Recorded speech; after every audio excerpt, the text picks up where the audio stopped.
So Chasing Nostalgia was kind of born from this idea that I wanted to go around the country and feature collectors and look at their collection, because I love arcade games. I've been in love with them ever since I was a little kid. So it was one of those things where I was like, wow, there's so many people around the country that collect and love the same things I do. So wouldn't it be neat to see what they collected and why they collected?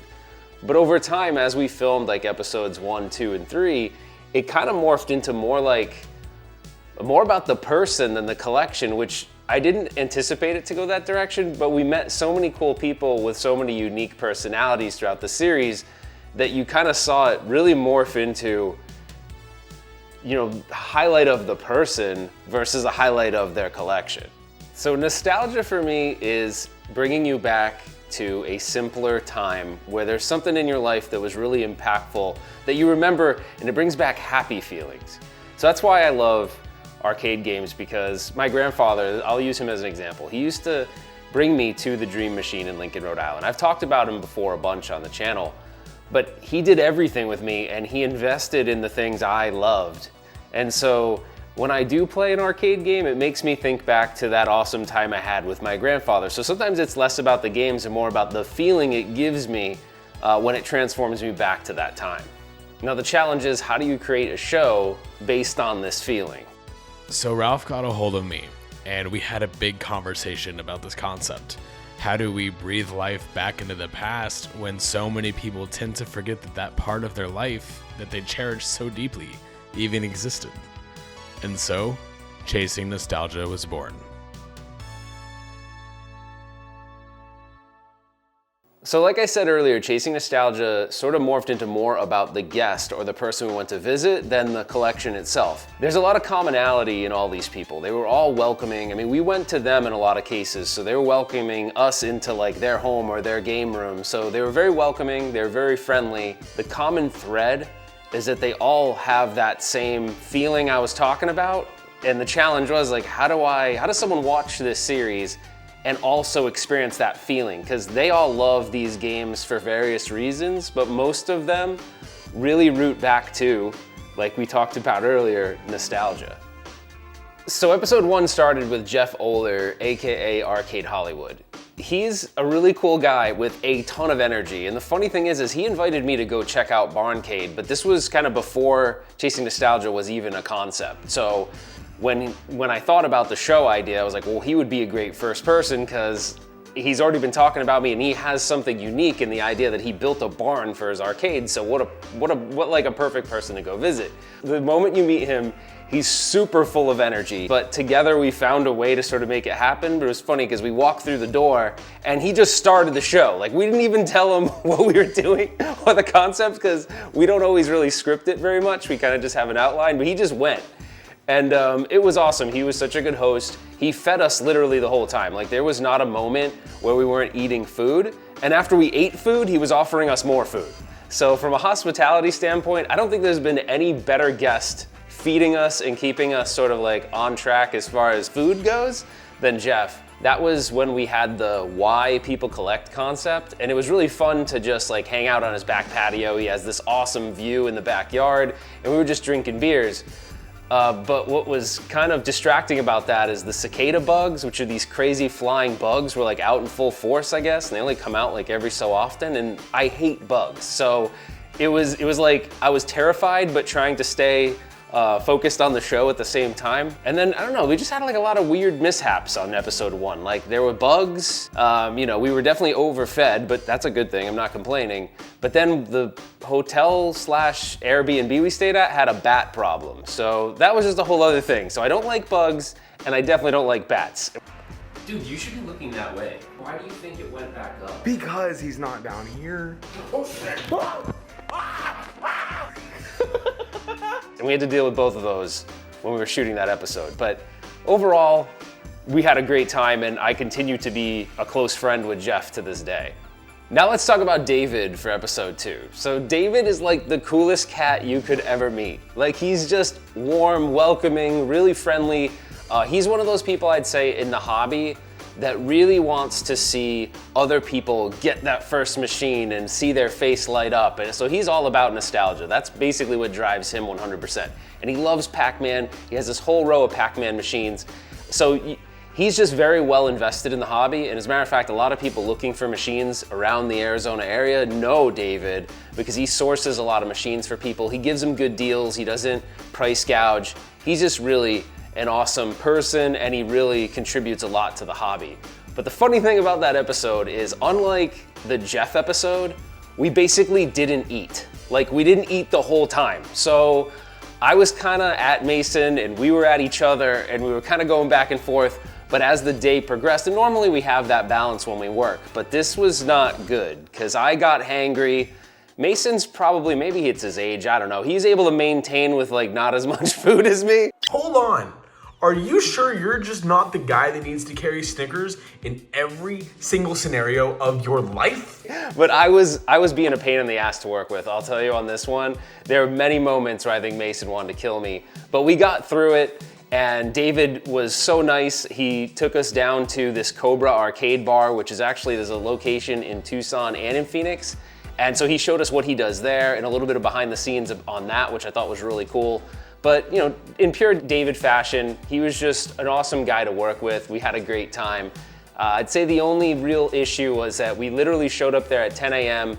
We didn't leave till about 8 p.m. and we probably didn't eat till about 8:30, and we got home at around like close to 1 o'clock in the morning. So needless to say, we learned from that point that we bring snacks when we shoot, and Mason knows when I need to eat. So that's a good thing. But just keep in mind, we're literally a two-person show. Like, we're filming what I would call a TV quality show with just two people. So that alone, I'm pretty proud of, and I think it's remarkable that him and I can pull that off as just two individuals. So I had this bonehead idea when we filmed this that we would need an epic intro, and my epic intro was, let's go to Sedona and hike Devil's Bridge. Well, that took a whole day. So we had to drive up there, it took like 2 hours to get up there, and then the hike I thought was a short hike. It was kind of a long hike, it was hot out, it was kind of the middle of the summer. Mason got through all his water. So it was kind of crazy to think that we went through all of that just to film this segment on Devil's Bridge, but that was pretty cool. And there's a little behind the scenes thing you probably don't know about. So when Mason flips that game out of my hand, like the little Are you even listening to me? Dude, no. You are done with the game.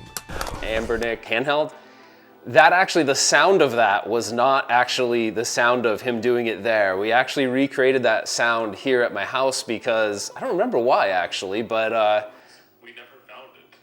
oh, that's right. Oh, that's right. Okay. The reason why we recreated it at my house is because when he knocked it out of my hand, it literally did fall down the cliff, so we didn't have it. I'm like, oh crap. Like, it was totally gone. I mean, it was cool for the scene because we wanted him to dramatically flip it, but we also lost it. So somewhere, maybe, I don't know, maybe somewhere someone found an Ambernick handheld, but yeah, kind of a fun little tidbit. But we had a good time hiking out there, but it did burn a whole entire day just to get that done.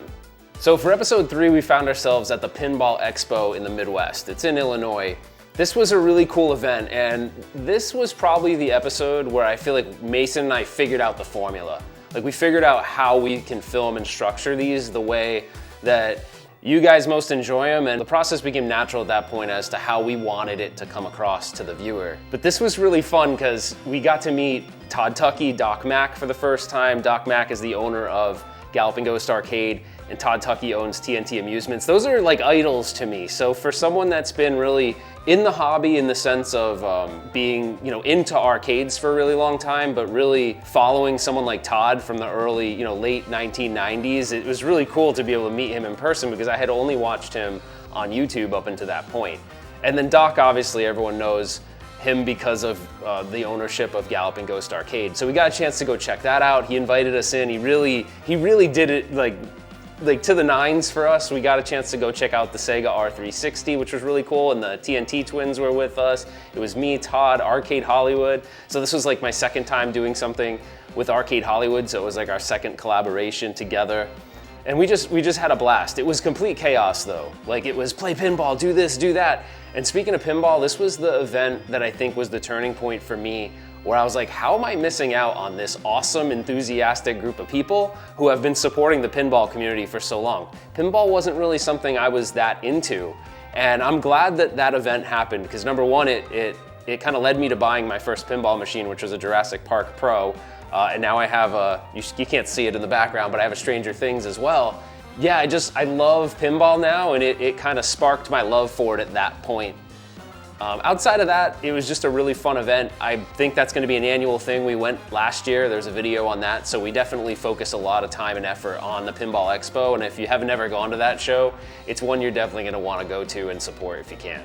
It was really fun to watch how many people know Todd, want to talk to Todd, see Todd, ask for autographs. So he's like this living legend in the arcade game and pinball world. So that was really fun. And it's cool that I've been able to maintain a relationship with Todd, meet people like Doc Mack, Kerry Hardy, who's in the pinball community, like I said, Arcade Hollywood. So it was really fun. And as actually one of the things that we got to do together as a group, which I was actually kind of surprised of, is we got a chance to go check out Dark Presence, which is Doc Mack's arcade game, which is like this 2D fighting game, but it was all filmed in high resolution. So it's like imagine if Mortal Kombat, if they had high def cameras back when they filmed Mortal Kombat. It's really cool. It's not released yet, so it was kind of a pleasure to be able to, it was like a big treat to be able to see something that's been in the works for a lot of years now. It's just really neat to go to these, and I think the friendships you build along the way with people as you kind of meet others that share that same love or passion for the hobby,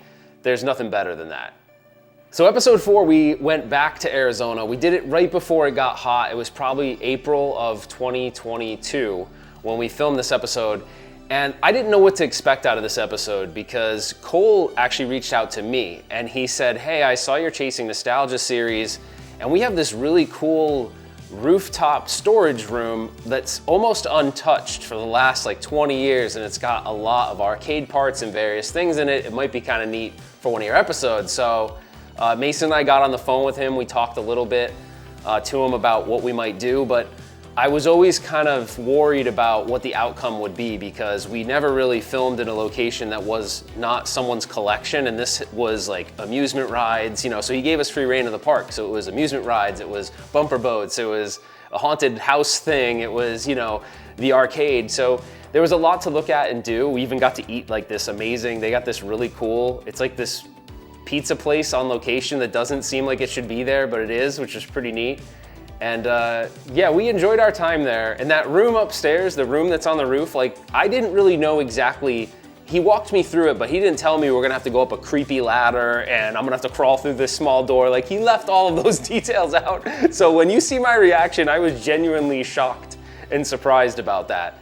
The other thing that was kind of interesting is when we were filming at Castles and Coasters, we had to coordinate the drone and the roller coaster, and then we had a camera mounted in the roller coaster too. So imagine we were trying to time it like we don't want the drone to die, we want to make sure we get the shot. So we rode that roller coaster about 6 times to get those shots, and it's just by the end we were just kind of done riding it. It's a fun roller coaster, but there was just too much stress. Yeah, and the other weird thing is apparently Mason doesn't scream. He didn't scream in the R360 in Chicago, and he didn't scream on the roller coaster. He's like completely dead silent. I don't know. I don't know what to tell you about that. The Vegas thing, and you can ask Mason, I'm not kidding you here, we booked that like the weekend he came in. So that all just kind of came together last minute. This was probably the single episode where we had zero planning. Like there was nothing planned.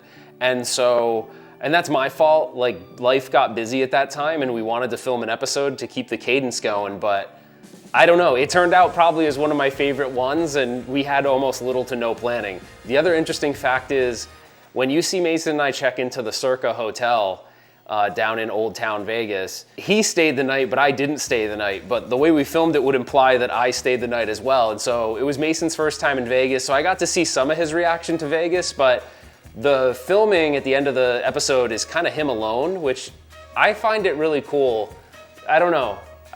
It's pretty neat working with Mason because he's younger, he's 25, so it was his first time going, so it was cool to see his reaction, just like it's cool to introduce like one of your, not saying that Mason's one of my kids, but it's cool to have your kid see something and you see them light up, and that was Mason's reaction, so it was kind of neat to see that. It was a fun episode. So there's a couple more interesting behind the scenes things I didn't mention. One of them is the Pinball Hall of Fame. So when we filmed there, Mason was like basically getting kicked out. I mean, Mason did roll in there like he was like a college film student. He had the headphones and like all this gear and all. So the old guy that owns it or works there, he's like, you can't film in here. So if that filming seems a little sporadic at the museum, the reason why is that we were working around him. So when we'd see him, so Mason, we kind of stripped off all of Mason's gear that made him look like, we just made Mason look like a tourist and come back in with just like a camera, so he didn't look like he was a film student. Yeah, I mean, it got pretty bad. The guy was basically saying Mason was gonna get arrested if he filmed a kid or a student or a woman or anything. So he was totally freaked out. So I had to kind of go into the parking lot. I'm like, bro, we got this. You're just gonna come back in. We're gonna work around him. So we were basically going to sections. I would be the lookout, find where he is, and we'd shift everybody over to the other section and we'd film it. So if there's anything I'm disappointed in about that episode is we probably could have filmed a lot more there, but because we were shifting around this guy, we didn't get to. I don't know, maybe that's my bad. Maybe I should have called in advance and said what we were doing, but we definitely guerrilla film make everything. Like, we're not getting permission to film anywhere unless it's at someone's house, obviously. But we kind of, even the intro to Chasing Nostalgia, the thing where I'm walking through a bar, that was completely random, and Mason and I just decided to go in there, and that became the intro to the Chasing Nostalgia and my outro for all my shows, so it's pretty cool. So for episode 5, I told Mason I wanted to go to California, but I wasn't really sure exactly what I wanted to do. The original concept was going to visit the Pixel Game Squad, but then I was thinking, well, I'm not much of a collector slash like retro console guy, so it was kind of one of those things where I'm like, maybe that wouldn't make for an interesting episode unless we paired it with arcade stuff. So that's when I thought, hey, let me reach out to Captain's Auctions. I've bought a bunch of products from them before. You know, I've won a bunch of auctions. Chris, I've watched him on YouTube for a while now, so it was one of those things where I was like, it could be neat to get a behind the scenes look at how the auction actually runs and operates. And Chris is a really nice guy. He's very charismatic, so he's easy to film with. And the funny thing is, when we first got there, we got in his office and Mason and I were waiting outside, and I'm like, we should go in. We were like 30 seconds late, and Chris is all, hey man, you're late. You know what I mean? It's funny because we actually were on time, but we were outside in the car. So we get in the room, and his office has so much stuff to look at because he collects other things. Like, there's all these really nice watches, and I was like, where'd you get these? He's like, oh yeah, these are police seizure watches that you could go to like police auctions and get them. And I guess he said some guys got wise to it, so he can't get them anymore. But the thing he had in his office that was, I was like, who the heck has one of these? He had a flamethrower. I wanted to use it so bad, but Mason's like, come on man, we have filming to do. And he's like, but it would be cool to do a flamethrower. Anyways, that was a pretty neat and unique thing. It was cool to see how hardworking everyone is behind the scenes. Like, everybody there just busts their butt. And I got a little lesson at being an auctioneer. I think I did a good job, but Chris was like, you know, he does the all through. He's all, I only say it once. I don't say it like 5 times. So I don't know. He made fun of me, but we had a fun banter back and forth between him and I the whole time filming. So that was pretty fun. So that brings me to the Pixel Game Squad. I've known these guys since Game On Expo. I think it was 2019. I met them all there. Gabbo, Ricky, Riff, and they're awesome guys. Like, these guys, who they are on camera is pretty close to how they are in real life. They're just very welcoming, super friendly. They just want to help people out. Riff's kind of a ball buster. Ricky has these like weird one-liners, and Gabbo's just like a guy you want to just grab and hug. Like, he's just an awesome person in general.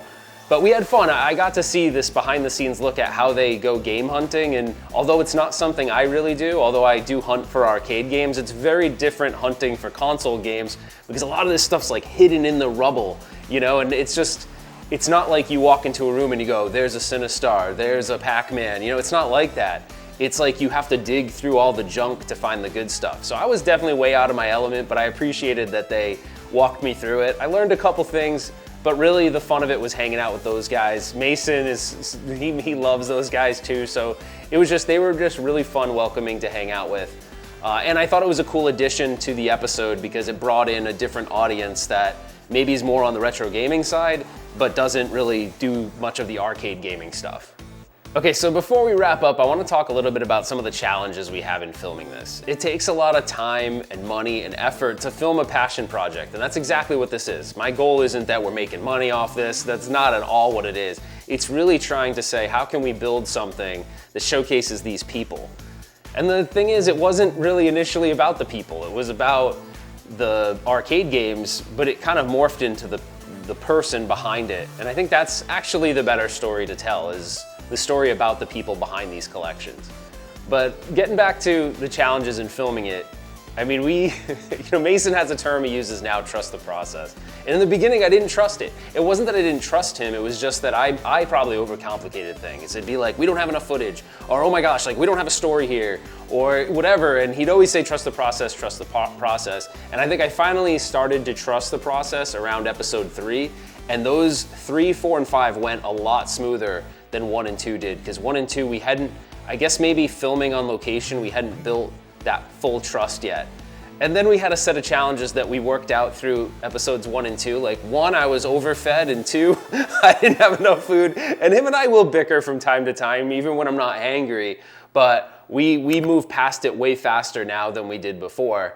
Stop! I didn't do that, idiot! But it is also part of the fun, because when we get in the car at the end of the day, we usually laugh about those things.